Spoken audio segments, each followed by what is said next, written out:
பாவ அறிக்கையும் மன்றாட்டும். பாவ அறிக்கை 1 கொரிந்தியர் 7ஆம் அதிகாரம் 4ஆம் வசனம். மனைவியானவள் தன் சுய சரீரத்துக்கு அதிகாரி அல்ல, புருஷனே அதற்கு அதிகாரி. அப்படியே புருஷனும் தன் சுய சரீரத்திற்கு அதிகாரி அல்ல, மனைவியே அதற்கு அதிகாரி. ஆமென். பிரியமானவர்களே, இந்த வேதத்திலே கணவன் மனைவியுடைய உறவை குறித்து சொல்லப்பட்டிருக்கிறது. பாருங்கள், இப்பொழுது மோட்டிவேஷன் ஸ்பீச் என்று சொல்லி சுய கௌரவம், நம்முடைய நமக்கென்று தனியாக ஒரு இமேஜ் இருக்கிறது என்று இப்படியெல்லாம் மோட்டிவேஷனல் ஸ்பீச்சில் சொல்லி தன்னம்பிக்கை என்ற எல்லாம் ஒரு மாயமான வார்த்தைகளை சொல்லி மக்களை வஞ்சிக்கிறார்கள் என்றுதான் நான் சொல்லுவேன். அதாவது நாம் எல்லோரும் உழைக்க வேண்டும், சந்தோஷமாய் வாழ வேண்டும், நம்முடைய விருப்பத்தை நாம் கவனம் செலுத்த வேண்டும், எல்லாம் சரியாக இருந்தாலும் கணவன் மனைவி என்ற உறவு உன்னதமானது. அது தேவனாலே ஏற்படுத்தப்பட்டது. எதற்காக ஆண்டவர் உருவாக்கினார்? ஆணும் பெண்ணுமாக சிருஷ்டித்ததன் நோக்கம் தேவ பக்தியுள்ள சந்ததியை பெற வேண்டும் என்பதற்காக.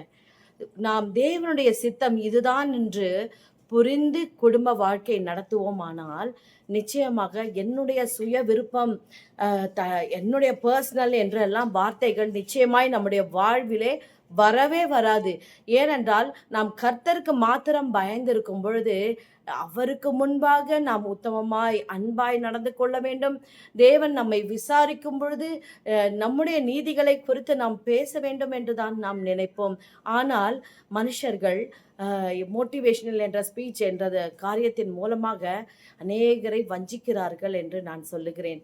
பிரியமானவர்களே, இப்போலாம் பார்த்தீங்கன்னா யூடியூப்லேயும் ஃபேஸ்புக்லேயும் நிறைய இந்த மாதிரி மோட்டிவேஷனல் ஸ்பீச் என்று சொல்லி வருகிறது. இதையெல்லாம் நாம் ஜாக்கிரதையாய் நாம் ஒதுக்கி வைக்க வேண்டும் என்று தான் நான் சொல்லுவேன். கர்த்தருக்கு பயப்படுதலை ஞானத்தின் ஆரம்பம் என்று சொல்லப்பட்டிருக்கிறது. வேதத்திலே இல்லாத காரியம் என்ன இருக்கிறது பாருங்கள். வேத வார்த்தைக்கு பயந்து கர்த்தருக்குள் நாம் கணவனுக்கு கீழ்ப்படிந்து நடக்க கடுவோம். கர்த்தருக்குள் மனைவியின் இடத்திலே அன்பு செலுத்த கடுவோம். அவர் நம்மேல் வைத்த அன்பு பெரியது, இரக்கம் பெரியது. அவர் எத்தனை முறை நம்மை மன்னித்திருக்கிறார். அவர் மன்னிக்காவிட்டால் இந்த பூமியிலே இந்த நிமிஷம் வரைக்கும் நாம் உயிரோடு இருக்கவே முடியாது. பிரியமானவர்களே, தயவு செய்து தேவனுடைய அன்பை சரியாய் புரிந்து கொண்டு அந்த அன்பை எந்த அளவுக்கு தேவனிடத்திலிருந்து நாம் பெற்றுக்கொண்டோமோ அதை தாராளமாய் நாம் அனைவருக்கும் பகிர்ந்து கொடுக்க கடவோம். கடமை என்று சொல்லி, பர்சனல் விருப்பம் என்று சொல்லி, என்னுடைய பர்சனலில் நீ ஏன் தலையிடுற, இப்படியெல்லாம் நாம் அநாகரிகம் என்று தான் நான் சொல்லுவேன். இப்படிப்பட்ட வார்த்தைகளை எல்லாம் நாம் பயன்படுத்தாமல் கணவன் மனைவி இருவரும் அவர்களுடைய சுய சரீரத்திற்கு அதிகாரி அல்ல என்று சொல்லப்பட்டிருக்கிறது.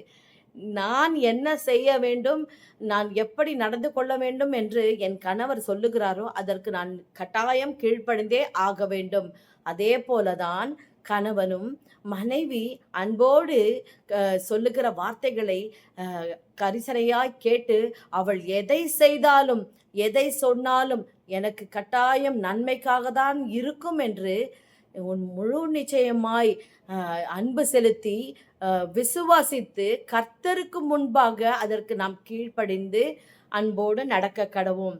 இப்படி நாம் ஒருவருக்கொருவர் விட்டு கொடுத்து அன்பு செலுத்தி மன்னித்து நடக்கும் பொழுது அந்த இடத்திலே கட்டாயம் தேவனுடைய ராஜ்யம் கட்டப்படுகிறது. பிரியமானவர்களே, தேவனுடைய ராஜ்யம் எதினாலே கட்டப்படுகிறது? நீதியும் அன்பும் சமாதானம் நியாயத்தினாலும் அது கட்டப்படுகிறது.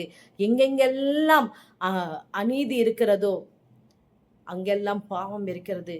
பர்சனல் என்று சொல்லிக்கொண்டு எனக்குன்னு தனியாக விருப்பம் இருக்குது, எனக்குன்னு ஒரு மரியாதை இருக்குது, என்னோட செல்ஃப் ரெஸ்பெக்ட்னு ஒன்று இருக்குது, இப்படி எல்லாம் சொல்லி கடைசியில் அவங்களுடைய வாழ்க்கையே அவர்கள் கெடுத்து கொள்ளுகிறார்கள்.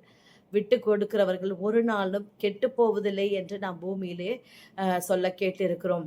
ஒருவேளை இப்படி சுய புத்தியோடு நாம் ஓடி இருப்போமானால் இப்பொழுது நம்மை ஆண்டவர் சமூகத்திலே முதலாவது தாழ்த்தி ஒப்பு கொடுத்து, ஆண்டவரே, இதுவரை இப்படிப்பட்ட காரியங்களை எல்லாம் இருதயத்திலே வைத்து நான் வஞ்சிக்கப்பட்டேன், நான் உமக்கு விரோதமாய் பாவம் செய்தேன், துணிகரமாய் நடந்து கொண்டேன் என்று அவரிடத்திலே பாவ அறிக்கை செய்து ஒப்புரவாகி இந்த 1 கொரிந்தியர் 7:4 சொல்லப்பட்டது போல, என்னுடைய சரீரத்திற்கு என் மனைவி அதிகாரியாய் இருக்கட்டும்.